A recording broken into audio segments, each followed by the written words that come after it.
ফেসবুকে সফল হতে আজকাল অনেকেই ম্যাজিক শর্টকাট রাস্তা খুঁজে। আসসালামু আলাইকুম, কেমন আছেন সবাই? ফেসবুকে সফলতার এই ম্যাজিক রাস্তা নিয়ে আজকে আলোচনা করি। অনেকদিন পর একটি বড় ভিডিও নিয়ে হাজির হয়ে গেলাম। আসলে আমাদের মতো ছোটখাটো কন্টেন্ট ক্রিয়েটর যারা, তারা আমরা ম্যাজিক রাস্তা খুঁজে বেড়াই খুব তাড়াতাড়ি সফলতা লাভের জন্য। ফেসবুকে আসলে খুব সহজেই সফল হওয়া যায় না। আগে যেত, প্রথম অবস্থায় আমি যখন ভিডিও শুরু করি তখন হচ্ছে 2023 সাল। 2023 সালে মনিটাইজেশন পাওয়ার আগে আমার অনেকগুলো ভিডিও ভাইরাল হয়ে যায়, আর সেখান থেকে আমি অনেক ফলোয়ার পেয়ে যাই। 8 মাস পরে অ্যাড অন রিলস থেকে মনিটাইজেশন পাই। অ্যাড অন রিলস থেকে ভালো ইনকাম আসতো এবং ভিডিও ভাইরাল হলে পরে $70-80 করে দিত। মাসে 4-5টা ভিডিও যদি ভাইরাল হয়ে যেত তাহলে তো ভালোই, গুড লাক। তো 24 সালে মোটামুটি আমার ভালোই আর্নিংস আসছিল ফেসবুক থেকে। তাই না দেখে আমি আমার শখের চাকরিটি ছেড়ে দিলাম, পুরো দমে কন্টেন্ট ক্রিয়েশনের কাজ শুরু করে দিলাম। কিন্তু 2025 সালের মার্চ মাসে এসে ফেসবুকের নতুন আপডেট শুরু হয়ে গেল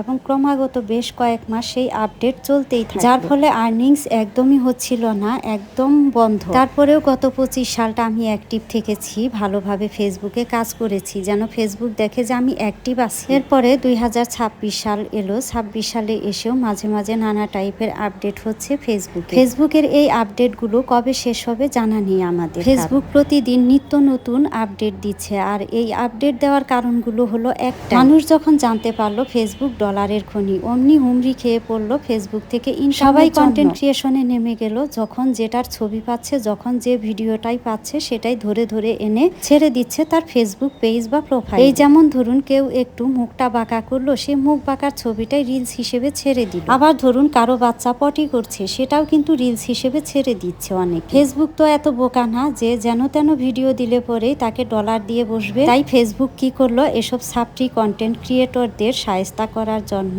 নতুন নতুন আপডেট নিয়ে আসলো ফেসবুক, আর ফেসবুকের ইনকামটাও কমিয়ে দিল। কারণ ফেসবুকের এত ডলার নেই যে যা তা ভিডিওতে ডলার দিয়ে বসবে। অবশ্যই ভিডিওগুলো কোয়ালিটি ফুল হতে হবে। সবচেয়ে বড় কথা হলো আপনার ভিডিওতে শিক্ষণীয় কিছু বিষয় থাকতে হবে, নিয়মিত অ্যাক্টিভ থাকতে হবে, আর হচ্ছে সময় মতো কন্টেন্ট পোস্ট দিতে হবে। আমি কিন্তু আলহামদুলিল্লাহ নতুন চাকরিতে জয়েন করেছি, কিন্তু তারপরেও আপনাদের সাথে সব সময় থাকবো, অ্যাক্টিভ থাকবো ফেসবুকে। চাকরি করাটা হচ্ছে আমার শখের বিষয়, আমি এটা সময় কাটানোর জন্য করি। আমার শিক্ষাগত যোগ্যতা আছে, তাই আমি চাকরি করি। ঘরে বসে থাকতে আমার ভালো লাগে না। ঘরের কাজ সামলিয়েও চাকরি করা যায় এবং কন্টেন্ট ক্রিয়েটরও হওয়া যায়। অনেক কলিগরা আমাকে জিজ্ঞেস করেছিল প্রথম দিন, ম্যাডাম আপনি কি কারো রেফারেন্সে চাকরি নিয়েছেন? না ভাই, আমি কারো রেফারেন্সে চাকরি নিইনি, আমার যোগ্যতা এবং কোয়ালিফিকেশন দেখে আমাকে চাকরি। পরিশেষে আপনারা সবাই ভালো থাকবেন, সুস্থ থাকবেন। আজ এ পর্যন্তই, আল্লাহ হাফেজ।